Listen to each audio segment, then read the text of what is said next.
as we celebrate the 6th anniversary of Electron's first launch. We're targeting liftoff for 3:46 p.m. New Zealand time, which makes it a late launch for our West Coast US viewers at 8:46 p.m. Pacific, and a super late 11:46 p.m. Eastern for our East Coast viewers. Whatever time it is where you are, thank you for joining us, and we hope you're well topped up with coffee. Today's launch is the second of two for NASA to deploy the TROPICS constellation, which stands for Time-Resolved Observations of Precipitation Structure and Storm Intensity, with a constellation of smallsats. This innovative constellation of 4 CubeSats will monitor the formation and evolution of tropical cyclones, including hurricanes, and will provide rapidly updating observations of storm intensity. This data will help scientists better understand the processes that affect these high-impact storms, ultimately leading to improved modelling and prediction to help save lives. Here's more from NASA about the TROPICS mission. Here's a question. How does a group of satellites, each no more than a foot long, help improve forecasts for tropical storms and hurricanes? Let's take a look. Hurricanes are some of the most powerful and destructive weather events on Earth. The 2020 Atlantic hurricane season was brutal, producing a record-breaking 30 named storms. What's more, 10 of those storms were characterized as rapidly intensifying, some throttling up by 100 miles per hour in under 2 days. Many weather satellites will generally measure a storm only once every few hours, leaving gaps in coverage where a storm may quickly strengthen. To help fill this observation gap, NASA is launching TROPICS, a collection of satellites designed to make a big impact on our understanding of damaging storms. Their mission? To provide near-hourly observations of a storm's precipitation, temperature, and humidity, allowing scientists to better understand what drives a storm's intensification. To achieve this, researchers at MIT's Lincoln Laboratory developed a miniaturized microwave radiometer that's about the size of a cup of coffee. This small instrument will measure storm strength by detecting the thermal radiation naturally emitted by the oxygen and water vapor in the air. As Earth's climate continues to change, cost-effective but powerful satellites like TROPICS will be an important tool to help us better observe developments driving rapid changes in powerful storms, and help forecasters better predict and prepare for the weather ahead. We are so proud to be supporting TROPICS and grateful to be once again working with our mission partners at NASA. Just over 2 weeks ago, on May 8th, Electron lifted off for the first of these 2 dedicated launches and successfully deployed 2 TROPICS CubeSats to a 550-kilometre circular altitude above Earth at an inclination of about 30 degrees. All 4 of the TROPICS CubeSats need to be launched to their operational orbits within a 60-day period, but the sooner the better, which is why we're back on the pad just 18 days later, ready to go to space again. Let's catch a replay of that mission. Rocket like a hurricane. 10, 9, 8, 7, 6, 5, 4, 3, 2, 1. We have liftoff. Vehicle has cleared the pad, safe and launch pad. Beginning pitch over. Stage 1 propulsion is nominal.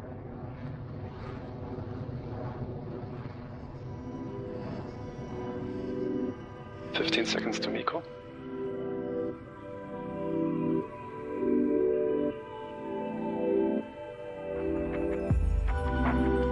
Stage separation successful.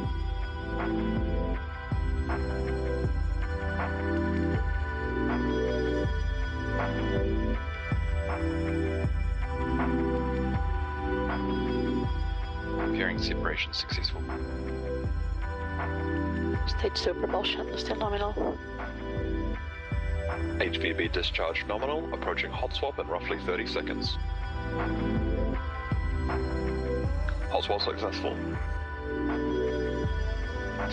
Battery jettison confirmed.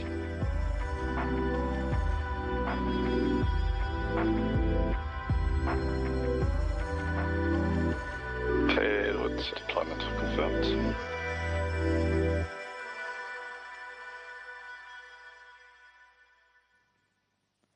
TROPICS has been a massive team effort with the science team led by the Lincoln Laboratory at the Massachusetts Institute of Technology and others including researchers from NASA Goddard Space Flight Center, the National Oceanic and Atmospheric Administration, or NOAA, and several universities and commercial partners.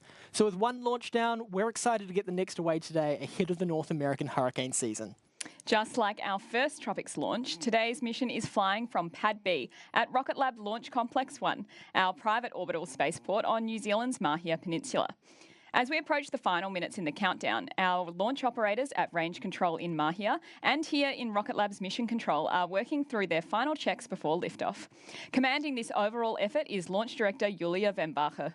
Shortly, Julia will ask all operators for an update on their launch status to determine if they are good to proceed with today's planned launch. This is called the Go, No-Go poll, where operators will indicate if their systems are green, go for launch, or red, which means they're working an issue. Let's listen into that poll for all greens and goes across the board. This is LD on mission code. We are proceeding now with the Go, No-Go sequence. Stage. Stage is go. Avionics. Avionics is go. GNC. GNC is go. Recon. Recon is go. T1. T1 is go. GC. GC is go. PLS. PLS is go. RSO. RSO is go. MET.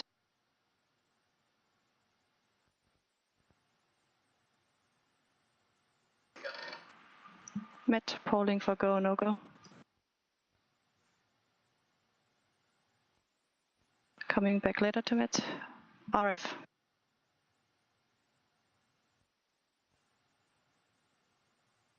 RF LD and mission code. RF is go. Thank you. MM.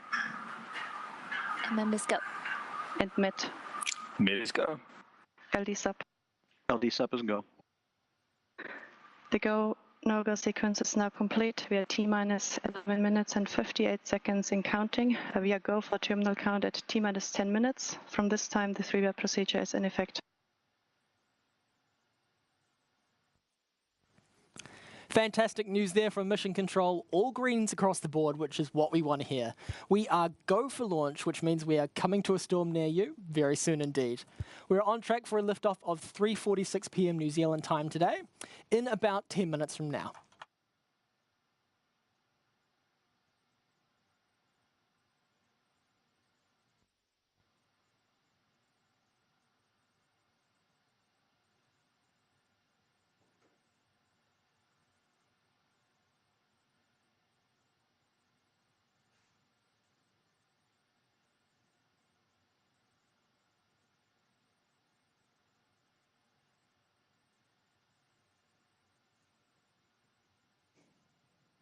Today, with this TROPICS launch, we're also celebrating a special anniversary for our favourite rocket.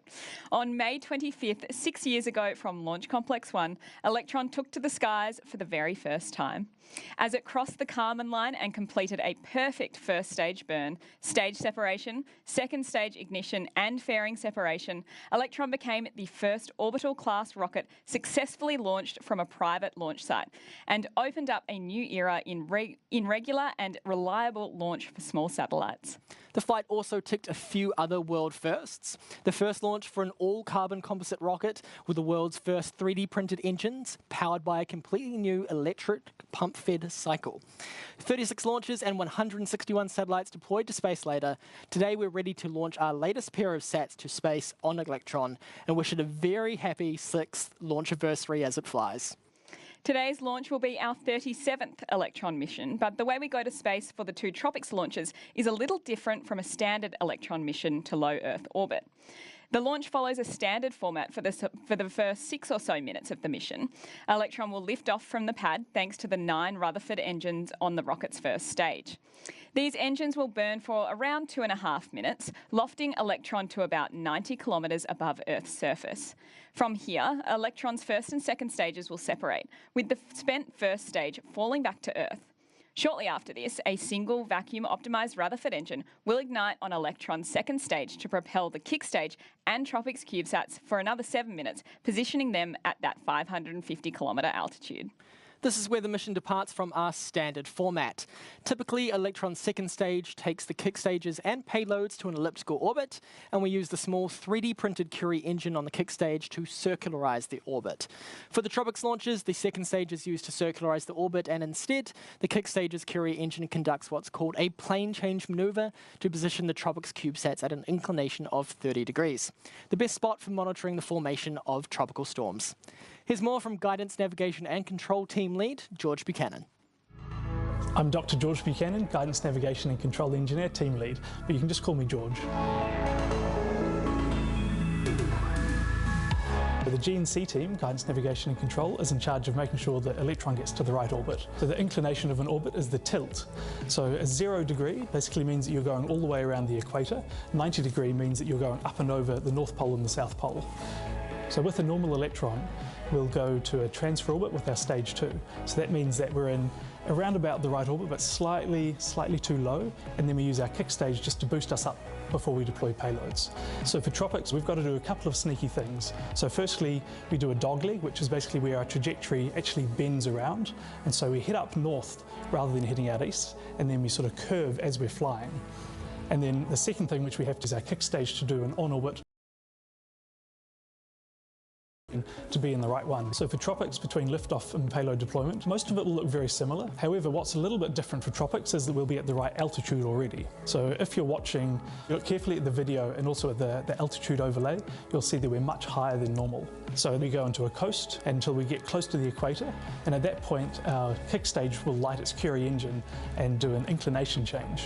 We'll actually be pointing sideways and burning sideways. So we'll be travelling up along this way and actually thrusting at right angles to that, which is highly unusual, but it's what you need to do this change. Shortly after that, we'll do a payload deployment, and so we'll actually be deploying outside of ground station range, and so we won't have live confirmation of that until we get over our ground stations in Europe. Yes, so we've done this manoeuvre before. In fact, we did it for the first TROPICS mission just a couple of weeks ago, and we expect it to do exactly the same thing. We'll head up north, do a dogleg, inclination change, and deploy some more satellites into orbit. What the kick stage gives us is a lot more flexibility on orbit, and so we can do a lot of missions which a traditional large launch vehicle may not be able to do. So we can wait before doing burns, we can light up to dozens of times with this little kick stage, and we can point it in any direction we want to. It's also fairly flexible because it's this photon bus. We can change it, so sometimes we'll add additional batteries so we get a longer mission, or we'll change the amount of RCS if we want to do a lot more manoeuvring and pointing. When a customer comes to us with some interesting requirements, then we sit down as a team and work out how we can get Electron to meet these. And so this will be doing a bunch of simulations to make sure the trajectories will get us to the right orbit. We'll also run tests on actual hardware to make sure that we can meet any requirements that way. Sometimes we'll do things like change the design of the vehicle, so we'll be talking to other teams, and this is something which Electron, being quite customizable and being really agile, is great for. Yeah, I really love these science missions. Being able to do something which is actually going to have a really positive impact on millions of people, it's something really special.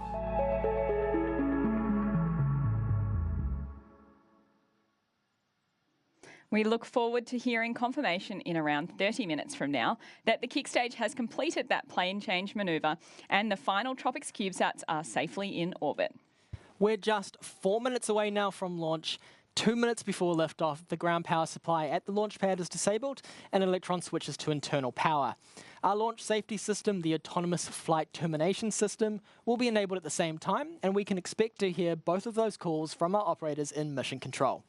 The liquid oxygen supply valves on stages 1 and 2 will be closed a few seconds later, shortly followed by another operator confirming that LOX load is complete. Then, with under 60 seconds to liftoff, the propellant tanks will be at their optimum pressure levels for launch. Ground control will then confirm that the water deluge system on the pad is ready to be activated for when the engines on the rocket ignite for launch. This is what will cause the large white cloud of water vapour at liftoff. At T-minus 10 seconds, you'll hear the launch director counting down to liftoff. Those 9 Rutherford engines we've mentioned before will ignite at T-minus 3 seconds and the launch pad's hold-down mechanisms will be released. Electron will then take to the skies for its 37th launch and the final TROPICS CubeSats will be on their way to space. Let's listen in for that final launch sequence.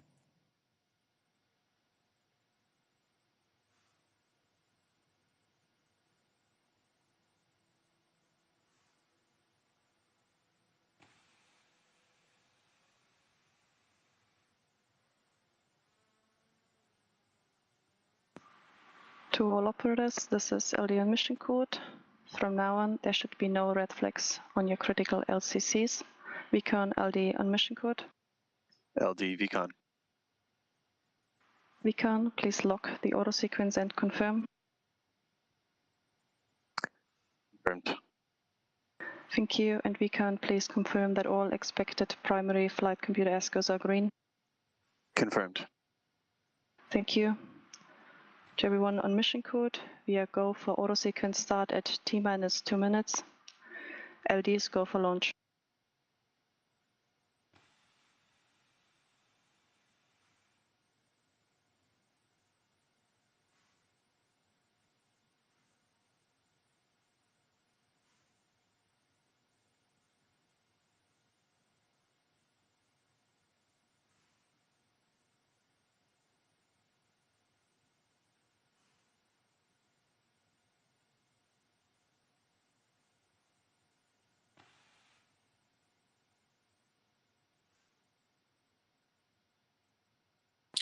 Vehicle is on internal power. AFTS is green and ready for launch.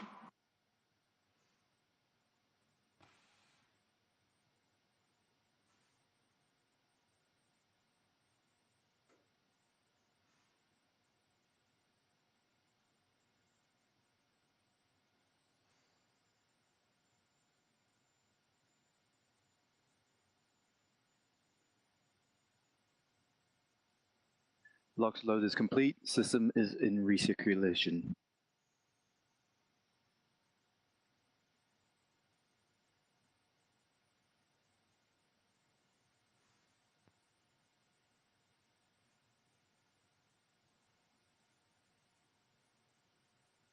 Anti-geysering is disabled.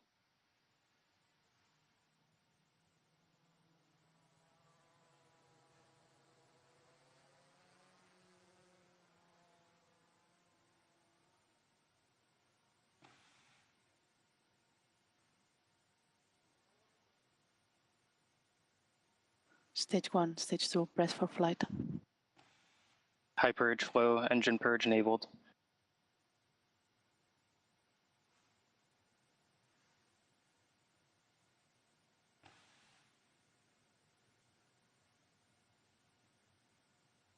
Deluge activated.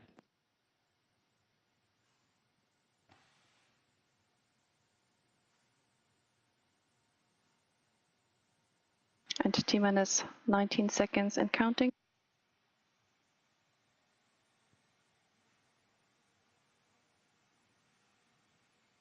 10, 9, 8, 7, 6, 5, 4, 3, 2, 1.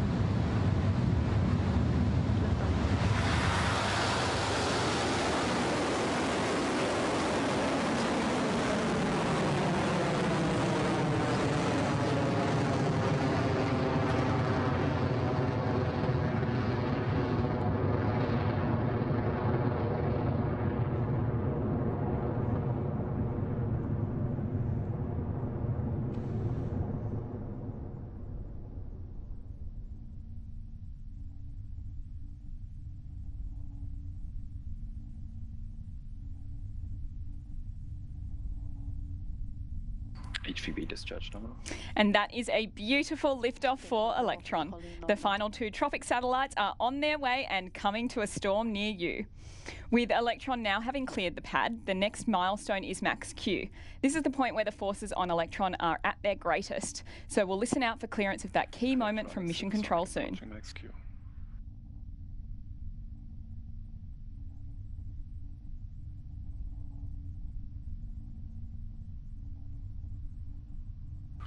Clear max Q.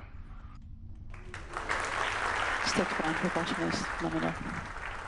And there we have it. Electron has passed through max Q and continues on the way to space. Right now, Electron is traveling at over 2,000 kilometers per hour and is at an altitude of 20 kilometers. Now, coming up next is main engine cutoff, or MECO, where the 9 Rutherford engines on Electron's first stage shut down to make way for separation between the first and second stages. Within seconds, the single space-optimised Rutherford engine on the second stage will ignite to carry the kick stage and the TROPICS satellites all the way to orbit. That should take place shortly at around T plus 2.5 minutes. So let's listen in to that call from Mission Control. Stage 1 propulsion still nominal. Please stand by for MECO in roughly 30 seconds.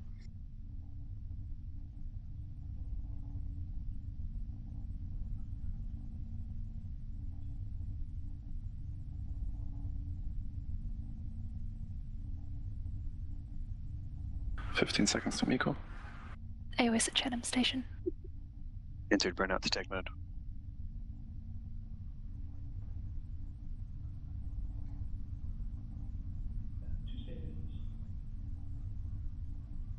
And MECO confirmed. Stage separation successful. Stage termination. And just like clockwork, we have had MECO, Stage 1 and Stage 2 separation, and ignition of Electron's second stage. Coming up very shortly, we'll also see Electron's fairings separate and fall away. These two carbon composite halves form a protective nose cone over the TROPICS satellites, keeping them safe during ascent. Once we're in space, though, they're not needed as the forces on Electron are not nearly as great, so we can get rid of them and clear the way for payload separation.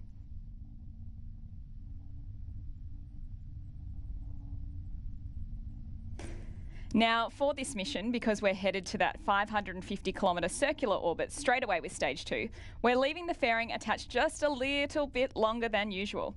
That jettison event should be coming up in the next 20 seconds or so. This is nominal.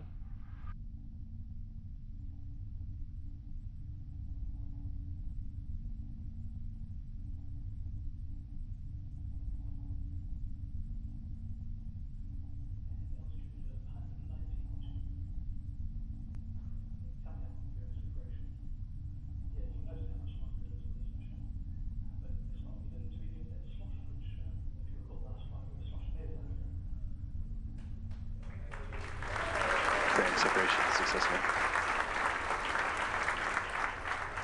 And that's fairing separation confirmed. We are at 4 minutes into flight now, and coming up next is a process unique to Electron, battery hot swap. The pumps on Electron's Rutherford engines are powered by electron pumps, which draw their energy from batteries. Once we deplete the batteries, they are dead weight that we don't want to carry all the way to orbit, so we eject the batteries and swap over to a fresh set in flight. That milestone is coming up just before 7 minutes into the flight, so still a ways to go yet.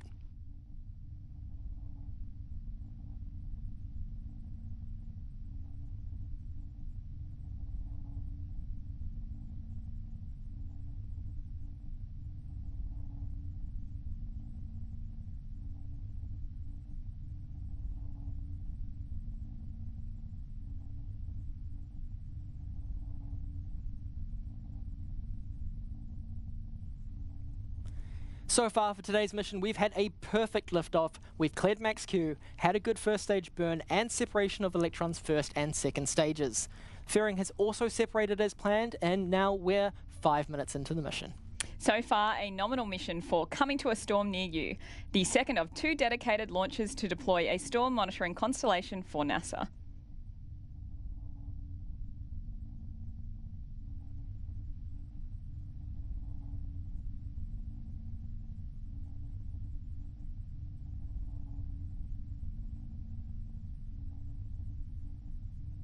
Stage 2 propulsion still holding nominal.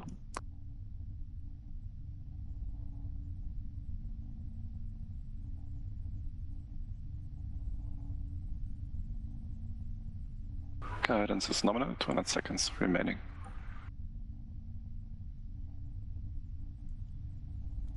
Now we're coming up on that all-important battery hot swap. Powering engines with batteries is one of the things that makes the Rutherford engine special. The single Stage 2 engine requires a longer duration than the Stage 1 engines, so we have to hot swap the spent batteries to a third fresh one. This is one of the final gates to orbit, so let's listen into the operators in mission control for that call. Nominal, approaching hot swap.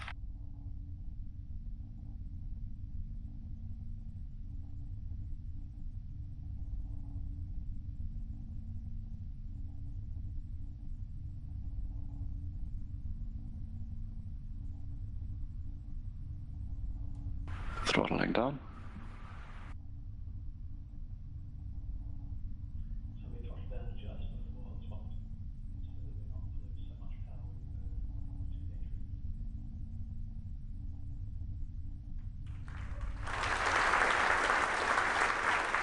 Swap successful. And there you have it, a Propulsion is clean nominal. hot swap for the second That stage engine is Rutherford confirmed. engine. Electron continues to orbit with around 2 minutes remaining in today's stage 2 burn. Speed is good, altitude is good, Electron is good, T plus 7 minutes into the second TROPICS mission for NASA. Just in time for the Atlantic hurricane season commencing at the start of June, these two CubeSats, along with the two that we launched just 18 days ago, will provide members of the meteorological community with hourly returns over the same storm to more accurately predict patterns, which could save the lives and livelihoods of millions of people.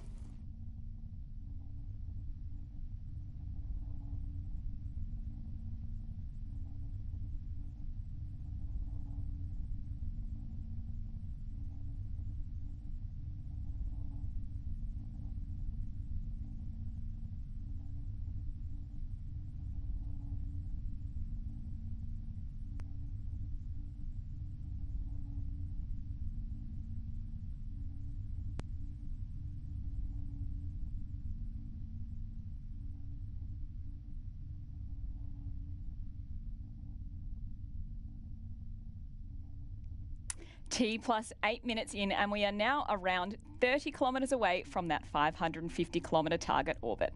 As George mentioned in the video earlier, this stage 2 burn is taking us all the way to a circular orbit. Then we have that dogleg inclination change just over the equator to put us in the correct plane for payload deployment coming up at 33 minutes into the mission. Electron is continuing well at speeds of over 19,000 kilometres per hour, ahead of SECO and kick stage separation. SECO stands for second engine cutoff, and you'll know when the second stage completes its burn because the nozzle glowing bright orange on your screen right now will turn back to grey as it cools down after the engine shuts off.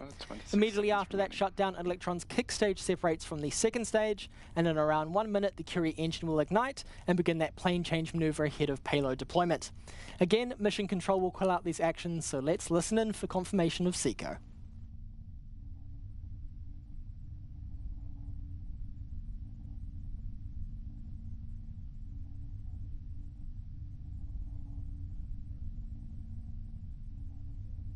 SECO confirmed. Stage 3 separation confirmed. Nominal transfer orbit achieved. And that is SECO confirmed as planned. The kick stage has also cleanly separated, ready for that final Curie burn in around 20 minutes from now, followed by payload deployment at T plus 33 minutes.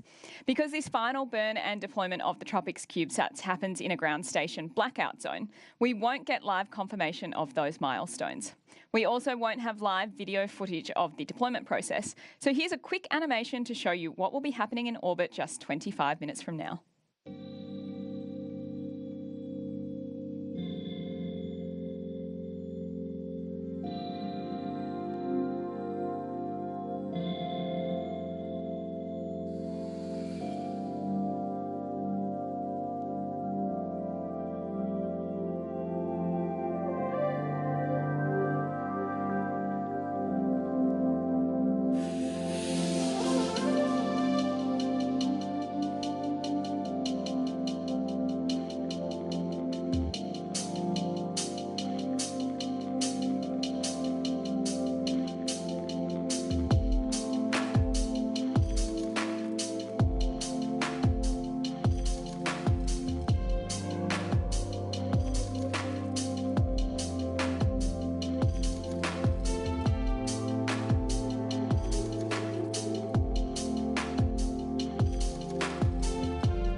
Since we won't have live coverage of payload deployment, we'll take a short break from the broadcast and join you again in around T plus 45 minutes to provide an update on deployment and to confirm mission success.